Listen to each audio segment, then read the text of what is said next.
Hello again. Tonight we're going to talk about advancing science fiction. It's not a long presentation. It'll be short and entertaining, hopefully. So most of the Broward astronomy presentations get mired into technical minutia. Yep, that's just me. But sometimes, people are looking for more information. They may already have a basic knowledge of things and they want to learn more. So, but that tends to exclude some of our audience. We may not have all the same education, knowledge, and experience, but like I say, nobody's born knowing this stuff, not even me. And it's neither rocket science nor brain surgery, or maybe it's just not their cup of tea. It gets long, boring, or they doze off because they just don't, find my lilting monotone to be something that keeps them awake. So this presentation is going to be shorter without getting too deep. No new particles in quantum subatomic physics, no math, no electronic parts to go by, no software development to do, nothing to be purchased, built, downloaded, or tested. But there is something towards the end that's postulated, but it's science fiction, so you can do that.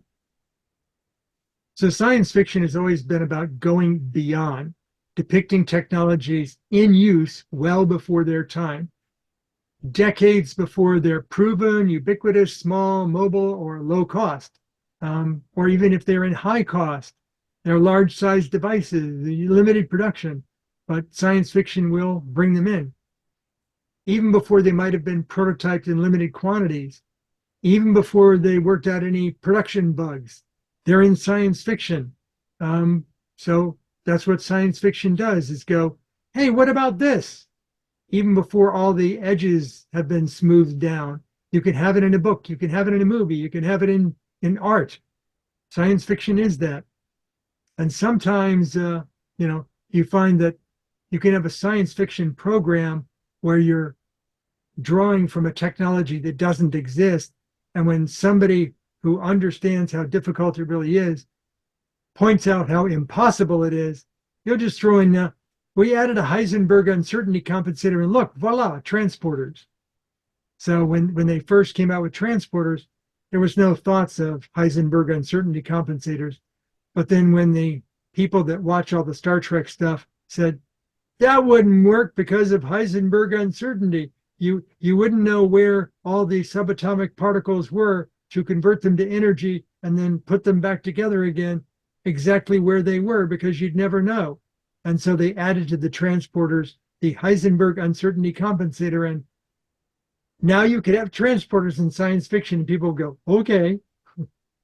So sometimes you can get your toes out over the edge. With a simple addition to your science fiction, it's now like it's real in science fiction. So think back before the Wright brothers, when we didn't have aircraft flying around, we had balloons. What the Wright brothers were envisioning was, to them, science fiction, because it had never been validated by them. They'd never produced anything like it.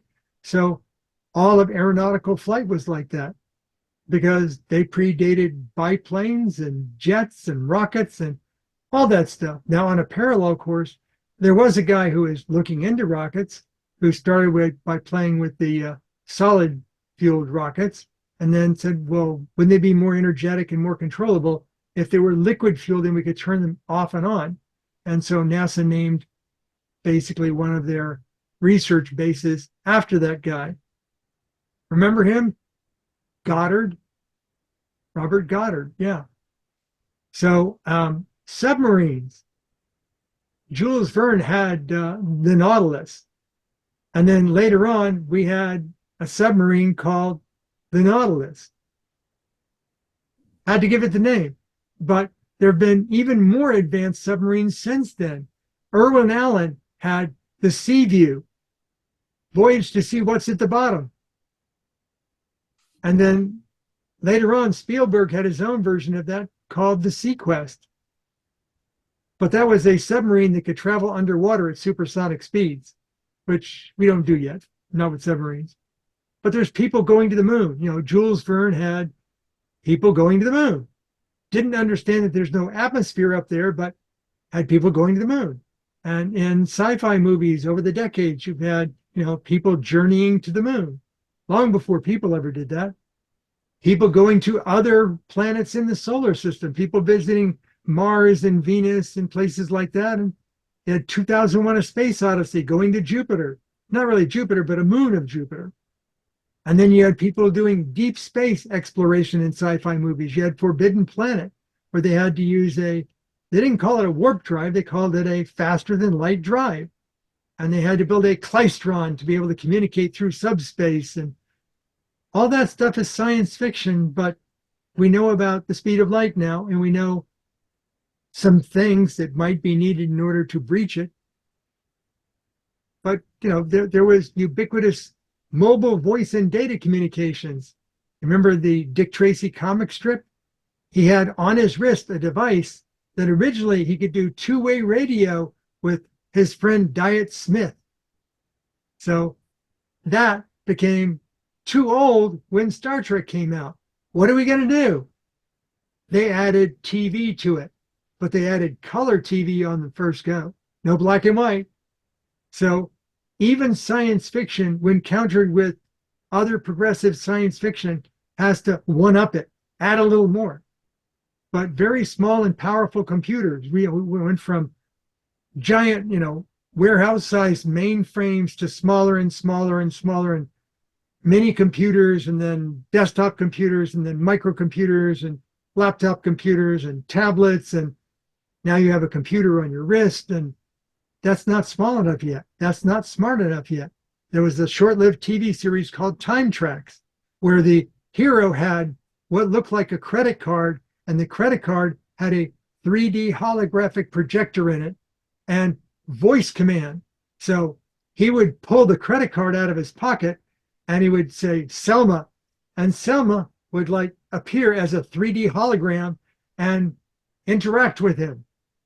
So if you want to know where, Amazon, Alexa, and 3D holograms and credit card sized computers are in the realm of Selma from Time Tracks, it's still science fiction waiting to be accomplished.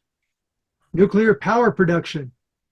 Didn't quite state whether it was fusion or fission, but they had, 20 miles worth of nuclear reactors generating electricity to power the planet. And that was in Forbidden Planet. And then you have antimatter propulsion and power generation in Star Trek. Well, we don't use it for that. We use it for medicine. We do antimatter for contrast agents in CAT scans and MRIs and stuff. Ion propulsion. If you ever watched the episode of the old Star Trek series, when Scotty's talking about ion propulsion, it's engines the size of walnuts propelling starships. Well, we haven't got that yet, but we do have 40 years later from Star Trek, we have small, like cantaloupe-sized ion propulsion propelling deep spacecraft to go from asteroid to asteroid in the asteroid belt. High-power laser weapons. Well, yeah, we're starting to see those on some naval vessels and military vehicles, good for short range. But they first started out in Star Trek because somebody was firing a laser at the Enterprise, and they said, lasers won't even go through our navigational shields. Now, if they had, other kinds of particle weapons, photons, phasers, photon torpedoes and phasers, they would wreak havoc on the shields, but lasers, that's just photons. I don't know how many people have ever saw that in their history, but there was a short-lived TV series on ABC called Automan, where one of Desi and Lucy's sons, Desi Arnaz, was the geeky science type working with computers, and he created a 3D holographic man that was called Automan, and he had a car that he generated from holographic light. It would show up as a physical car. So we don't have his caliber of high-performance, long-range electrical vehicles yet, because they never talked about the car ever needing a charge. It was just, you want it? It's there. Global navigation.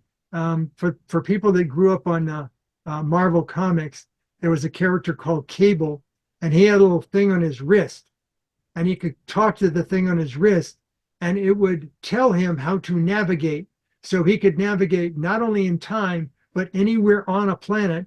And whenever he wanted to go somewhere, he would talk to the thing on his wrist and say how many people were going to go to some place. So he'd say, like, body slide by one to headquarters. And it would take him and project him to headquarters. And he said body slide by one, which meant just him was going. So, yeah, global navigation and time navigation too. But then Helen and I know of a thing you can wear on your wrist that will do time navigation. It's dirty, nasty time travel. And we own those in science fiction, but they're used in Doctor Who. Superconductivity. When they were first starting to do superconductivity train trials over in Germany, that was when Spielberg had his Sequest TV series. And the submarine was so long, and they wanted to get from one end to the other so quickly, they actually put maglev trains inside the fuselage of the submarine. So they used maglevs to get from the front to the back because they didn't want to walk. Computer automation and machinery, computers taking over the world. Before the computers could actually turn something on or off, the computers were somehow taking over the world. I never got that one. Like, why don't you just unplug them? And then Star Trek, the original series, came out where the computer, the M5, wanted more power, so it wanted to tap directly into the warp drive, and it just created a plasma beam, and a human got in the way, and zip, no more human. And that meant you could no longer unplug it because it was connecting directly into the warp drive. So when you think about the computers can't take over the world, we'll just unplug them. Not if they have their own power source. Quantum scale computers. If you remember, the final Iron Man suit was nanotechnology. So he would tap and his suit would form on the outside of his body from nanotechnology. It's science fiction, so you don't have to actually explain things. But it's like replicators on the outside of your skin. That's creepy. So computer control over machines and electronics, the computer overlords, as they say. We now do that. We now have the ability to put devices in places and then talk to the computer up in the cloud, and it come back and talk over your home network and control devices for you. So computer voice synthesis. I thought this was always interesting. And the movie, The Forbin Project, the computer could communicate with people and interact with them as an artificial intelligent device before it could ever speak. The hard part was getting it to talk, and you only got to see that at the end of the movie when they had this like deep grinding, like machine sounding voice to scare the hell out of you. But then you got the better computers on Star Trek. You got Nurse Chapel's voice. And then they screwed it up in one episode where the computer got made more socially aware. And he told the computer, if you don't start behaving yourself, I'm going to take you to Starbase. I'm going to have you all ripped out. And does it compute? And the computer comes out and goes, compute. Funny. But nowadays we have computer-generated imagery and avatars, like Automan was a 3D hologram. Max Headroom, if you remember Max Headroom, that was a computer-generated hologram. Improving images over vast distances. If you remember in Star Trek IV, The Voyage Home, they were like 1,000 miles away from where the whales are. And Uhuru said that the transmitter of the whales detected, and she got coordinates for it. And Kirk just goes, on screen. And all of a sudden, from like 1,000 miles away, you can see the whales porpoising and blowing water out. And the human goes, how do you do that? They're like, well, we just take a digital image and then we enhance.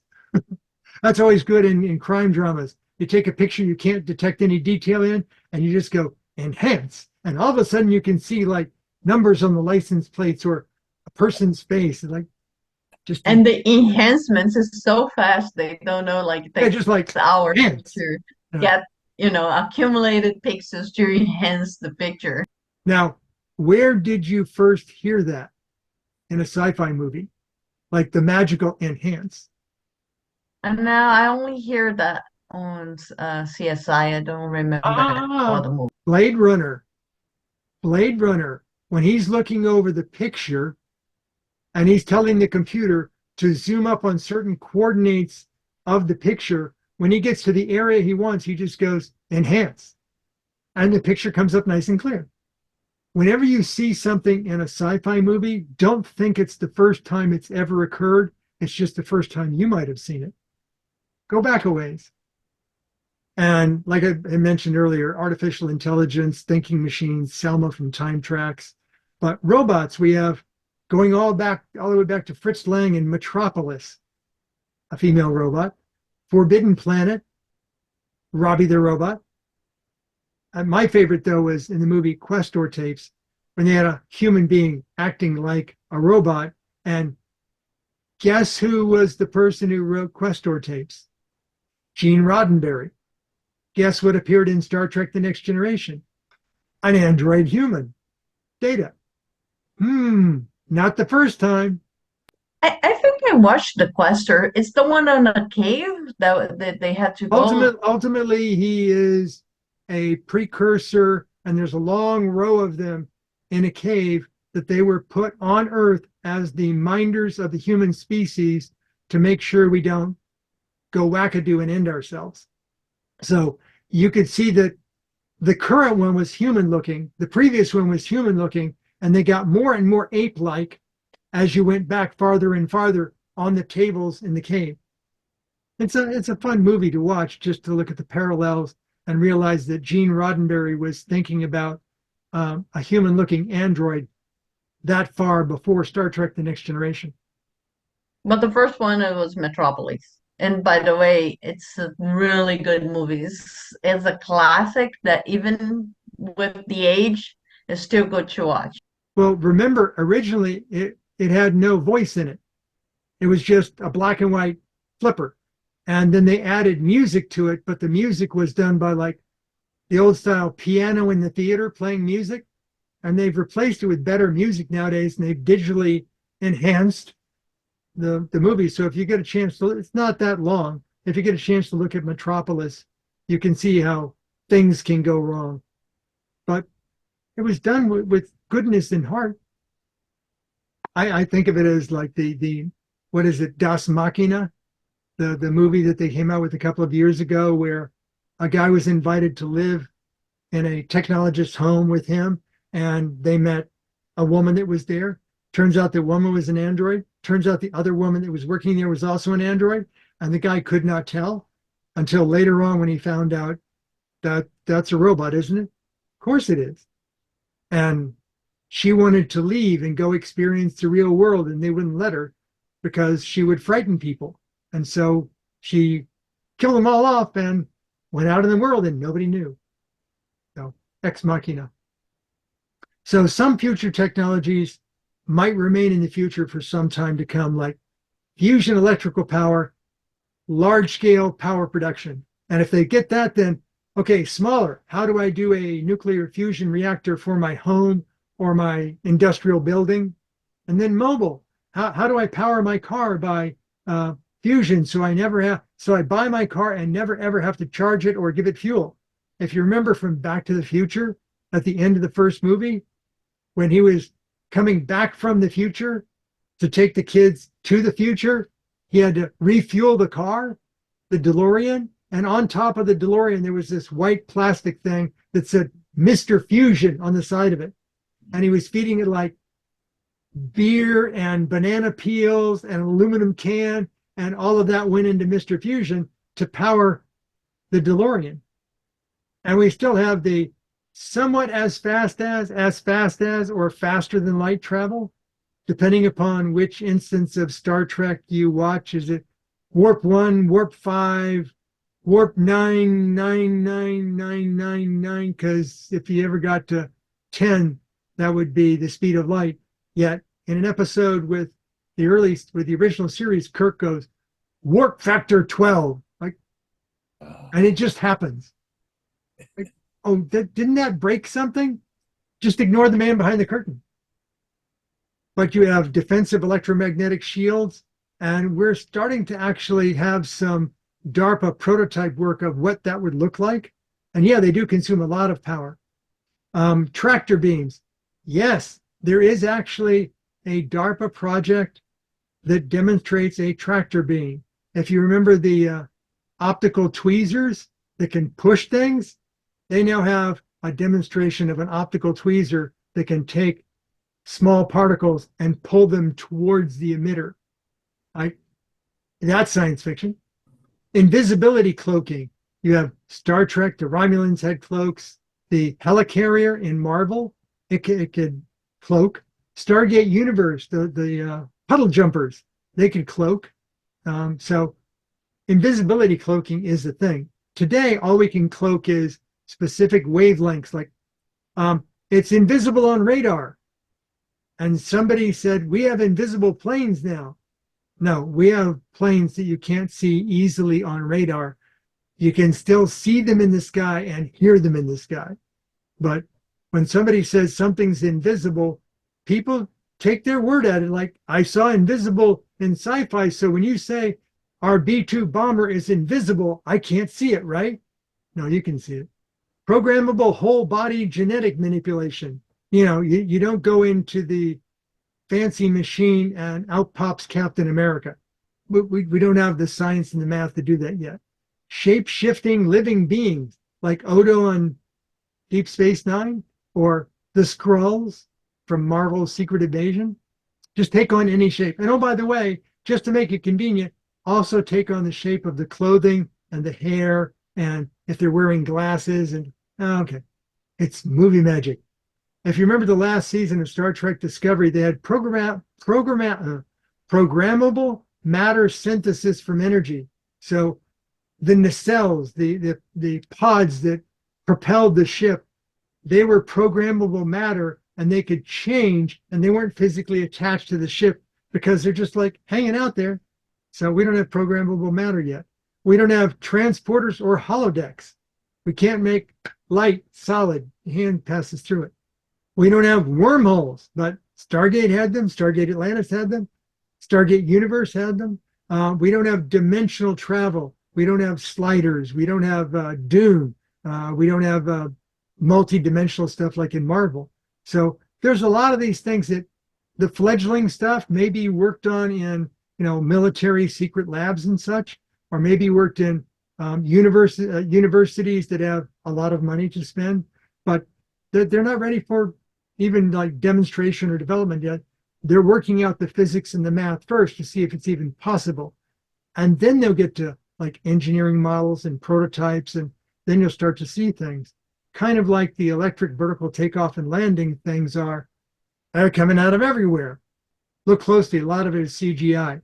The ones that are real, they're real, but they're not like going to replace the 747 anytime soon. They're good for single, pilot only kind of thing. So, you have to give it time. The first nano microwave oven was not the $50 wonder that, is small and fits in your house and you can go buy for $50. The radar range. The Amana radar range, yes. Before you go on, Yes. there's also, you have it up as defense electromagnetic shield. Yes. But I find it fascinating that today, I wouldn't have thought about this, 3 months ago, but today I have electromagnetic therapy in my house, and I find that quite amazing. Yes, well, you have the electromagnetic therapy that doesn't require implants. True. Actually has implants in her spine that she can send radio waves into the implants to control them, and the implants will do radio emissions to her nerves to cause the pain to go away. So yours is to get circulation moving. Hers is to mitigate pain, but it's still Mine's a combination of getting rid of pain and swelling. Yeah, edema. Yeah. Yeah. It's quite amazing. But And just like the electromagnetic defense shields, like they don't have noise. You don't actually, know they're there, except that Kirk or whoever said, "Let's have a defense shield up," you yeah, know, and then you don't pay any attention to it after that, right? And that's the same thing with the machine. It's like there's no way of knowing what's going on, except that the next day you see that parts of your body are decreasing, yes. and it's not like normal, it's like Well, they're in the early days of medical quackery in the 1900s, there was certain devices you could buy that used magnets, and they were called quacks, for using magnets can't do anything. And then later on in the 60s, they would explain it as, well, the magnets are affecting the iron in the hemoglobin of your blood. And people were like, the effect can't be that great. And then you make better electromagnets that are controlled by computers. And now you can actually cause an increase in the flow of blood cells within an area of your body, which will draw away inflammation, which will increase oxygenation of the area. So what was once quackery, by adding technology to it, is now medical science. I think yeah, there's. but like excuse me. Go ahead, Joe. You can go, Joe. No, I was saying there's still quackery around. Oh, yes, yes. Buy this thing, it'll make your hair grow. Yeah. You mean the red lasers that you rub over your scalp Yeah, yeah. and cause your hair to grow? That's right. Yeah. Contemporary technology is kind of caught up, maybe surpassed some science fiction. So we have aircraft, submarines. We've been to the moon, planning to go to Mars. We've got deep space probes that go out to the asteroid belt, Pluto. The Voyagers are out beyond the edge of the solar system. We've gone well beyond the Star Trek flip phone communicators. Although it's interesting to see that flip phones are coming back, but the display actually has a bend in the center of it, so you can have a long rectangular display that you can fold in half and shove in your pocket. Worldwide voice and data communications. For a long time, we've had the ability to pick up a phone device, be it a mobile phone or even a landline, and dial any other phone on the planet without having to go through an operator. Global navigation. We've got the global navigation system, and we've got GPS in the US, and you've got that on your mobile phone or anything else, your computer. Look up directions for places. You can have it navigate you turn by turn. Wearable computer watches, Apple watches, Samsung watches, knockoff brand watches, tablet computers, laptop computers. Supercomputers are still a thing only because how many processors can you get in how small a space? It's worthwhile to pay for the density. So that's really why, IBM and Samsung and companies like that are still building supercomputers. The individual computers, the core processors, aren't really getting that much faster.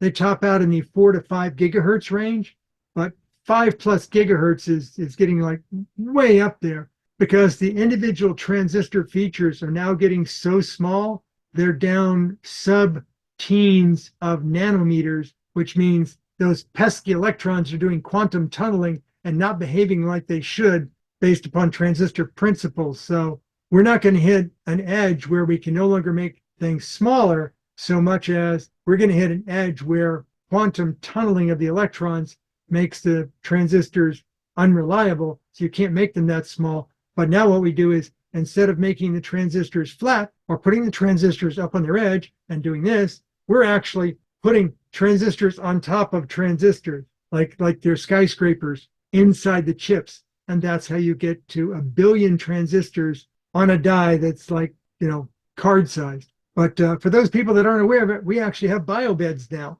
There is a device you can put under the foam mattress of a hospital bed, and it will measure heart rate and respiration and the weight of the patient. And that's actually product you can go buy and put in your hospital. They put them in ICUs. That way, when the patient comes out of the coma or whatever, and they want to get up and start moving around, an alarm can go off. They will tell the clinician to run back to the room because the comatose patient is now moving. Biosensors. Yeah, we got things you can wear on your wrist that will give you your blood pressure, systolic and diastolic, your heart rate, tell you all about stuff. And you can record it and transfer it to your doctor or whatever you want to do. But we also have implanted medical devices. pacemakers, okay, started with that. But we have defibrillators now. You can have a pacemaker defibrillator. But we also have insulin pumps. So a lot of implanted medical technologies coming around. We have electromagnetic weapons. We have rail guns and coil guns and stuff the military is playing with. But guys on YouTube are building these things. You know, they're building stuff that can shoot small aluminum pellets to the point where they'll put a hole through a target.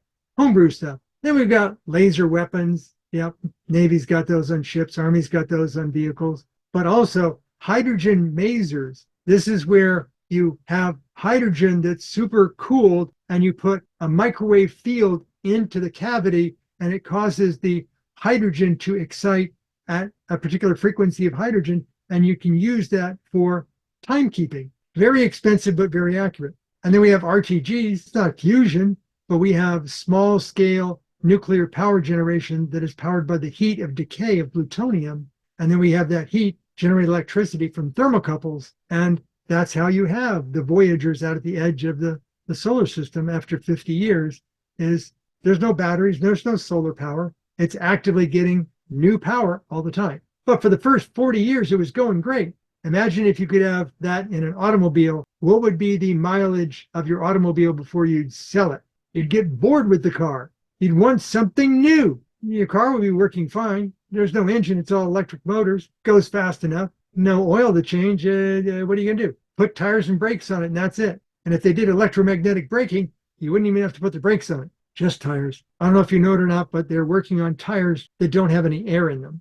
Mesh web tires where the tire literally rotates on the outside of an inner hub with mesh branches on the inside of the tire, and the tire has no air in it. No flat. Tire won't ever burst on you either. We do have antimatter, but it's not for propulsion or power generation. It's for positron emission tomographic scanning as a contrast agent. There's a company right on Powerline Road that actually makes the contrast agent. So they're generating antimatter, small scale, and it degenerates within an hour or so. So you have to make it, take it to the hospital, and then inject it as a contrast agent. And then after an hour or so, it burns out. But in the meantime, you can see from the Geiger detector where the blood is going in the tissues of the body.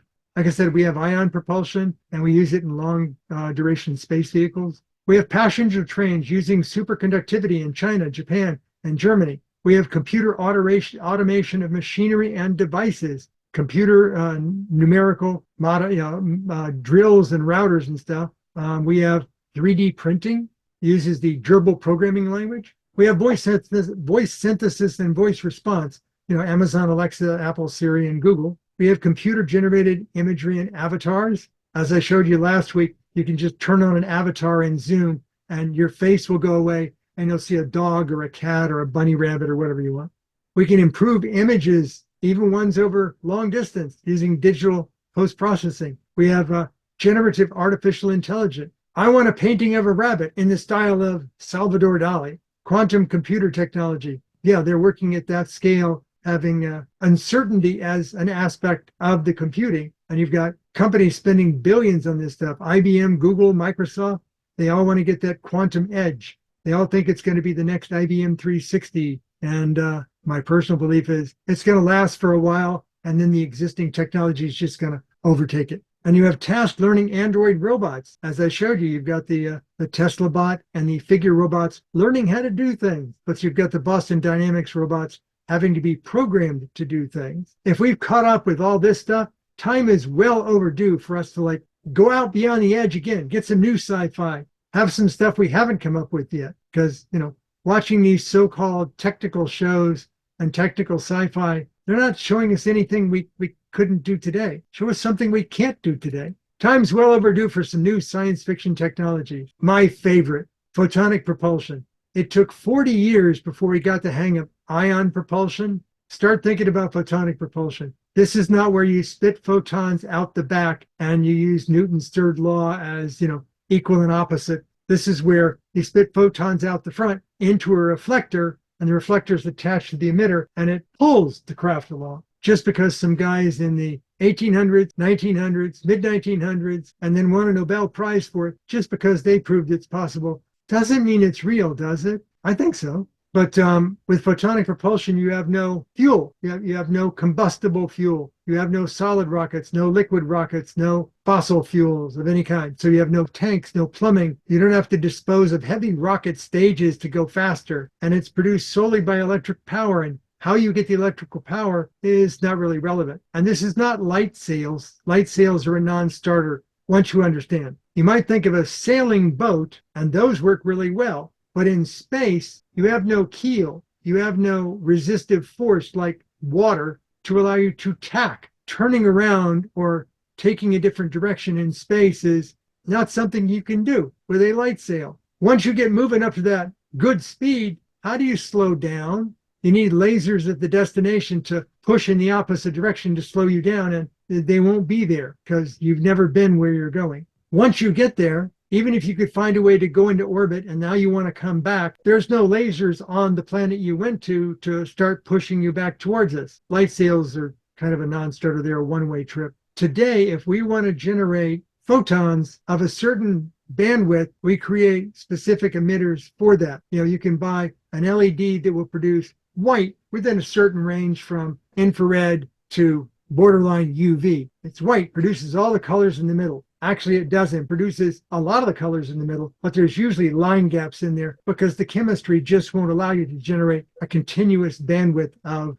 photons. If you want to have more output of a specific wavelength, you buy an emitter that is specific for that wavelength. So you buy an infrared LED, or you buy a UV LED, or you buy a royal blue LED, and that's how you generate electromagnetic radiation, is by different emitters for different wavelengths. Someday, they're going to have the ability to have a single emitter that you just digitally dial up whatever photon wavelength power level you want, and out comes the photons. Now, they had that in Star Trek, but they never explicitly stated that was an advanced technology. They just, we're going to generate a beam and it's going to do this. Well, they didn't even make a big fanfare about it. It just did. But we don't have that technology today. How about the other way around? Detecting. As I mentioned with cameras are not one-shot color. They're monochrome, and they have little lenses above all the pixels that are red, green, and blue, and they capture the amplitude of each of the colors of light, and then in software they merge it back together as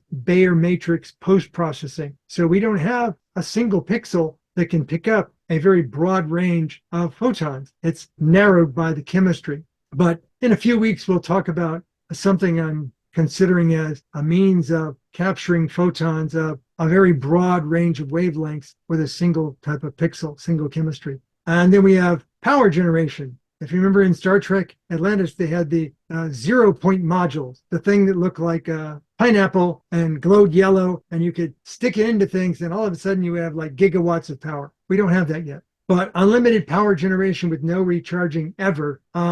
Think about the problems we have today with electric vehicles, charging stations, infrastructure, charging stations not working, batteries being a problem, not having enough batteries, not going long enough range. If you had a power generation technology that never was exhausted because it was drawing upon energy from the fabric of the universe, those would no longer be problems. But it would be ideal for photonic propulsion emitters because now you can go anywhere and do anything. And there are those things that will remain for the future. We don't have the stuff to do them yet, or we don't think we'll ever have the stuff to do them. In Marvel's movies like Doctor Strange, they have the thing called the sling ring or the slingy. He just makes a circle with his hands, and all of a sudden it opens this portal, and you just step across. It's not a wormhole. You're not going ziggy-zaggy. You just step across to the other side, regardless of the fact that you're at sea level, and the thing you want to go across to is Mount Everest, where the air pressure is much, much lower, and the vacuum difference between the two didn't suck you through it. That was just movie magic. Until we solve all those problems, we're not going to have that. Transportation by communication. You can do step-by-step directions, but we don't have AI control over matter transfer. Opening dimensional portals of any size from nanoscale to planet or star size, that's still the stuff of science fiction. And we're probably never going to have that, certainly if we don't get working on it. But think of it as, hey, there's a forest fire somewhere in California, and we need to put it out. If you could open within a lake millions of individual portals and they connected directly above where the flames were, you would have 1,000,000 individual nozzles all spraying water on the fire, and it would be out like quick. So there's usefulness for this, but until we conquer the physics and the math, it's going to remain science fiction for a while. But once we have it, want to go to another planet? Open a hole, walk across, ignoring all that environmental different stuff and pressures and such. Why stop at another planet? Go to another star system, go to another galaxy. Once you have coordinates of things in space and you can digitally dial them up, it doesn't really matter. But remember, in science fiction, there's no accountability for making anything work or for zero risk. The risk is just not happening, not going to happen. But science fiction embracing something like interspatial transport would not do well at the box offices because the special effects is like one and done, and it's easy to replicate. So not a lot of money in doing it. There's not a lot of explosions, so not a lot of CGI. If it's so easy to do it, it would just be a prop gimmick, and the hero would never be put in jeopardy for having used it. And you'd have no vehicle car chase scenes, no explosions. Actually, you wouldn't have any vehicles needed at all. The people that are trying to catch up with you would need a vehicle, and they wouldn't have your technology. So you'd defeat any villain that came along. If you could defeat villains that easily, would you still be considered a hero or a demigod or a god because you could do something that no other person could do or even understand how it's done? If you had this technology and you were the villain, how would you ever be defeated? This is stuff that's just way too out there for movies and television because it's insurmountable. And even Star Trek considered this a future technology too far. If you remember the couple of episodes they had where they discussed the Iconians or the planet Iconia, it was always something, we've got to make sure that the Romulans don't get it or the Klingons don't get it. And by make sure they don't get it means destroy it. So it wasn't that the Federation was the nice guys, and if they got this technology, they would use it for benevolent purposes. Even the Federation couldn't trust themselves with this technology. If this ever shows up in science fiction on a large scale, I would be impressed, but I don't think it would make much box office money. So in conclusion, works of science fiction once depicted what might be, not what is or what is assuredly will be, and no regard as to cost. It was progressive. If you don't have it, and this will solve some problems, it's progressive, it's higher capabilities, yet it's, from our perspective, unassured. We don't know if we'll ever be able to do it. We've brought forth nearly ubiquitous a number of significant things from the realm of science fiction that we have now. And they're in our mobile phone. We don't even think about it. We just use it. Some items are still many years off, like fusion power and faster than light. I'm sure we'll get there, but it used to be every 50 years, it was going to be another 50 years, and every 20 years, another 20 years. Now it's every 10 years, but now it's any day now. And one more advancement. I'll give them the time and the billions. Some items are likely to remain science fiction because we have no known physics or math that would allow them to work, like transporters or shape-shifting beings or even wormhole travel. But the thing that's too futuristic, it would be a literary break, would be interspatial transport. But in the meantime, let's try out some stuff that science fiction could cope with, like photonic propulsion, single transducer that can do any photon wavelength production and capture, power generation from the universe. If anybody out there is thinking about these things, either go off and write some literature based upon it, or do some science fiction, create some new stuff, develop things further. If I didn't know to reference something and you're aware of it, once I post this to YouTube, bring it up in the comments. And who knew there was an NPR Top 100 Science Fiction and Fantasy Books list? But they omitted Forbidden Planet because when the movie came out, it was not yet a novel, so it couldn't be considered a book. And later on, Philip MacDonald, after the movie was released, actually wrote a book, Forbidden Planet. But it talks about faster than light drive, robotics, artificial intelligence, and matter synthesis. And then just for the people that don't know about it, Star Trek Iconian technology. That's on the Star Trek Memory Alpha fan base. Comments? Questions? Things I didn't mention? I have a comment, Sure. question. It's curiosity question. Okay. Because I know you do a lot of research, And so you could have done a lot of this research, like on all these movies, and Yep. just gone and looked them up, the movie, and found Well, I out. didn't have to But watch them. I I'm didn't have to gonna watch because weigh they were in already in that my I brain. believe that you probably have looked at 99% of the movies that you talked about. And when you say, "Do you remember this?" It's like I never even heard of half of them, type thing. Didn't Yep. remember them. But So you did classic, see all of them. classic. I've seen everything that I mentioned, Oh, right. including the movies and the TV shows All and the right. comic books. Yeah, Joanne's not old enough to know some of these.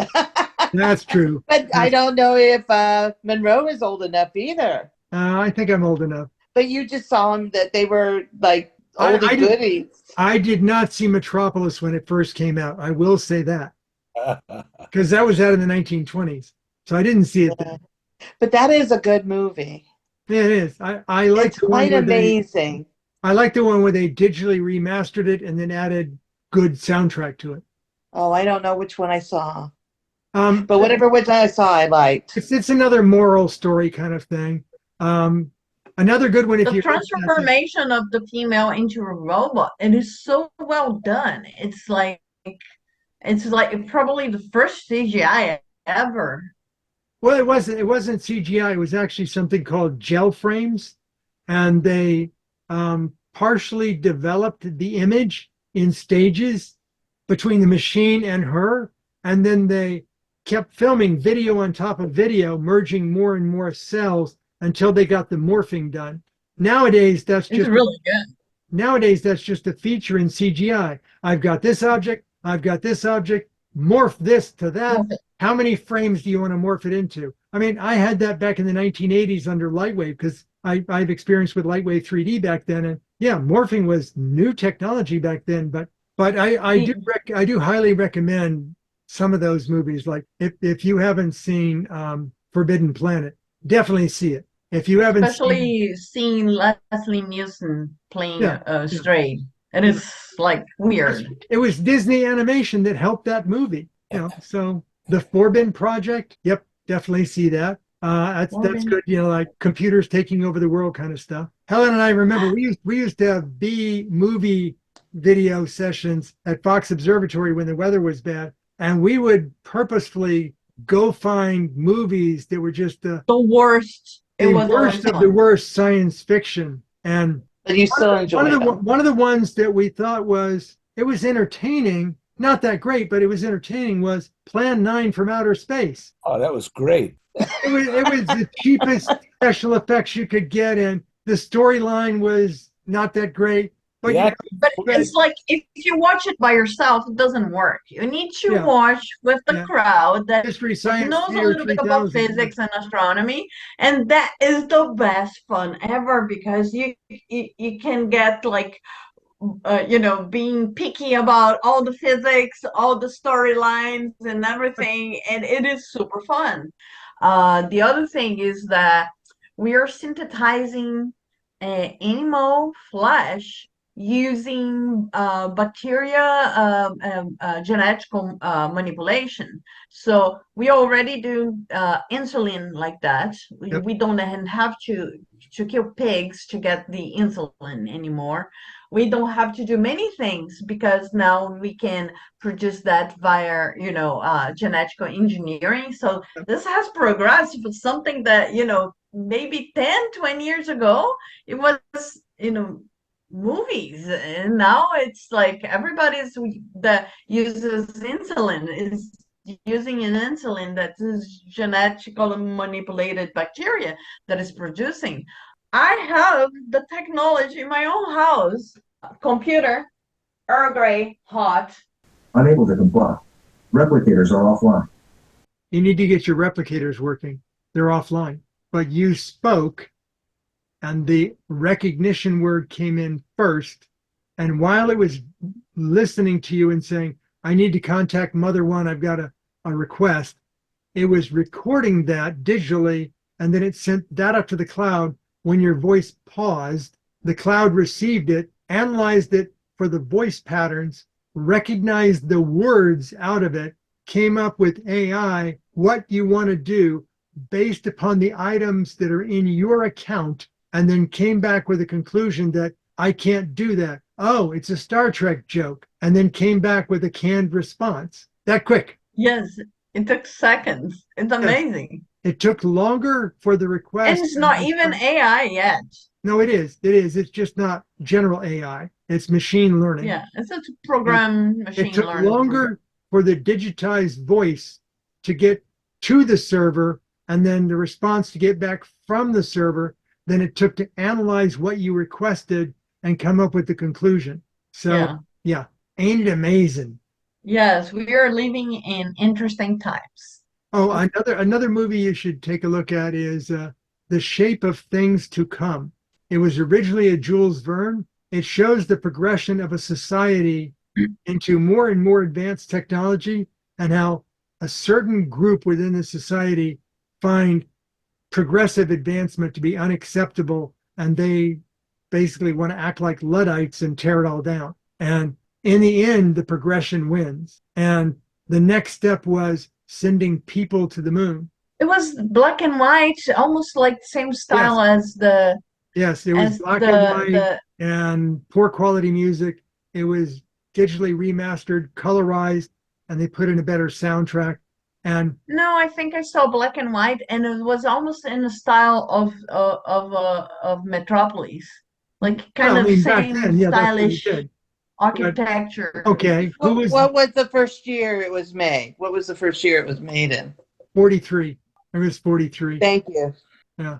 So 20 years later after Metropolis. That's impressive. Who was the lead actor? Who was the protagonist? Raymond Massey, There you go, Raymond Massey. Now, what was Raymond Massey known for? Dr. Such and Such, right? Dr. Kildare. Yeah, yeah. He didn't play the doctor. Oh, He played okay. the doctor's boss, like his superior. That's right. The all-seeing, all-knowing doctor. The shape of things to come. Sometimes it's just shorten and go shape of things. Anyhow, I think there's things to come. I had to study that at school. Yep. Now, when I was in, I guess it was middle school, we were given a book in a class called Dynamics of Change, where we studied how change occurs and the fact that change will occur, and the more it's desired and needed, the less you'll be able to actually stop it from happening, and you should get with the program. So it was basically indoctrination of the students to things they are changing. Don't go for a job that is the old stuff your parents used to do. Look for a job that's in this newfangled technology. Then you'll probably be able to do something like, learn how to be a key punch operator. Yeah. That'll be a career. Programming is going away because AI can do it. Is that? Yes. Do you think that's true? I think certain jobs in software engineering are going to go away, just like some companies, rather than having their developers create a product, they'll go buy a product and just rebadge it, repackage it, or they'll pay someone to take something that's generic and badge it for their purposes. You're going to find that there'll be a common set of AI generated algorithms for doing a laundry list of things, and companies will just pick from the list and then tell the AI to glue them together, and there's your app. So I can see development of apps being the first thing. Adam, you want it recorded or not? Not recorded. Okay, I will turn off the recording. Give me a moment.